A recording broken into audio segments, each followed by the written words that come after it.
Doctor Saurabh Bhardwaj, Gurugram से। राधे राधे महाराज जी। राधे राधे। महाराज जी, कर्म एवं नाम जप में प्रधान क्या है? जब हम नाम जप करते हैं तो मन बोलता है कि जब सब कुछ भगवान कर रहे हैं तो कर्म की जरूरत ही क्या है महाराज जी? ऐसा तुम्हें बोध है सब कुछ भगवान कर रहे हैं?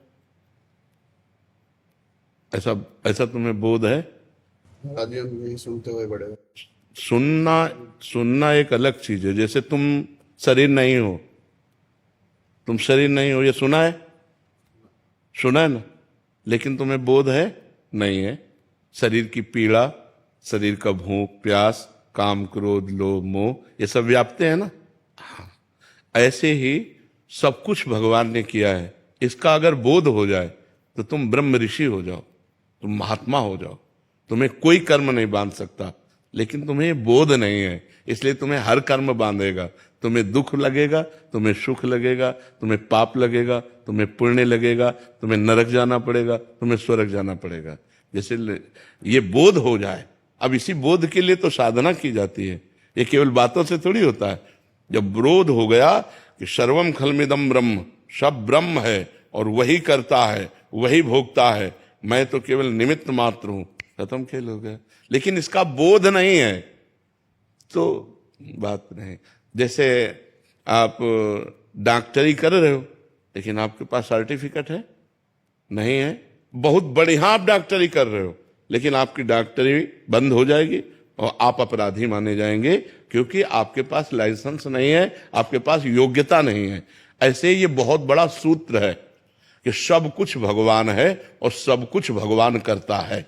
ये अंतिम सूत्र है। और जब ये अनुभव हो जाता है तो वो जीवन मुक्त हो जाता है, सारे कर्म विध्वंस उसके हो जाते हैं। पर ये अनुभव करने के लिए साधना है।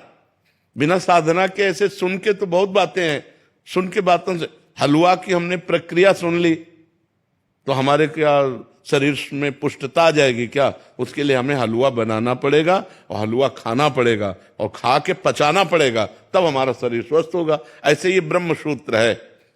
सब कुछ करता धरता हरता एकमात्र भगवान है, भगवान के सिवा कुछ नहीं। अब इसका अनुभव तो करे। तो अनुभव करने के लिए साधना है। अब साधना है नहीं तो इसलिए फिर अपने योग्यता के अनुसार चलो। करता तुम हो तो पाप कर्म तुमसे न बनने पावे, भोगता तुम हो तो पाप आचरण को भोग मत भोगो। शराब मत पियो, मांस मत खाओ, पराई बहन बेटी एक तरफ गंदी दृष्टि मत करो, नाम जप करो, नहीं नरक जाओगे, दुर्गति हो जाएगी। हो रही ना? जलन होती है ना? सुख होता है ना? दुख होता है ना? नहीं होगा। जिस दिन ये अनुभव हो जाएगा सब कुछ भगवान कर रहे हैं, नहीं होगा। एक अद्भुत आनंद बना रहेगा। जिस दिन ज्ञान हो जाएगा, जिस दिन बोध हो जाएगा, जिस दिन हमें समझ जाएंगे कि भगवान की सत्ता से सब सत्ता है, मिटिया मेट कर दोगे दुख को, विपत्ति को, हर समस्या को मिटा दोगे। लेकिन अभी हर समस्या तुम्हें मिटा देगी? नहीं मिटा देगी। तो हमको वास्तविक स्थिति प्राप्त करनी है, उसके लिए नाम जप करो। कोई भी कर्म स्थिति नहीं प्रदान करता। कर्म दो ही प्रकार के होते हैं, या पाप कर्म या पुण्य कर्म। नाम जप भगवान का एक कर्म नहीं, ये पाप और पुण्य दोनों से अलग है। ये भजन है, भजन के द्वारा स्थिति प्राप्त होती है। खूब नाम जप करो, भगवान का चिंतन करो, तो धीरे धीरे ज्ञान प्राप्त होगा। और जब ज्ञान प्राप्त होगा तो आनंद रहेगा। ये किडनी का दुख, ये नाना प्रकार के क्लेश, ये परेशानियां हमको व्याप्ति नहीं है, क्योंकि श्री जी के चरणों में जब अपनापन, प्रभु का नाम, प्रभु का आश्रय, तो ये बातों से केवल नहीं है, प्रमाण। दर्द में भी हमें आनंद रहता है, हम आनंदित रहते हैं, क्यों? प्रभु से चित्त जोड़ने में। तो जब ये बात समझ में आ जाए कि सब कुछ प्रभु कर रहे हैं, फिर आनंद आ जाएगा, फिर दुख क्या हो जाएगा। महाराज जी, हमारे पिताजी की भी किडनी फेल थी और वो भी डायलिसिस कराते थे। 8 साल हमने उनकी सेवा करी। थे चले गए क्या? हाँ। तो मन में एक ग्लानि हमेशा रहती कि जब वो बीमार थे तो लोग बोलते थे कि ये भुगत रहे हैं। तो अपने पूर्व जन्म के कर्मों का भोग तो भोगना ही पड़ता है भाई।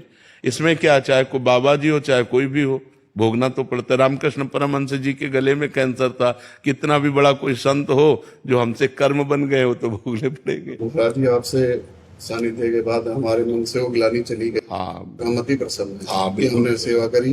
हाँ बिल्कुल। और हम खुश हैं, जो हुआ अच्छा हो। हाँ बिल्कुल, यही बात आती रहेगी तो बहुत आनंदित रहोगे। जो हुआ अच्छा हुआ, जो होगा वो अच्छा होगा। अब मुझे चिंता नहीं करनी, ठीक है।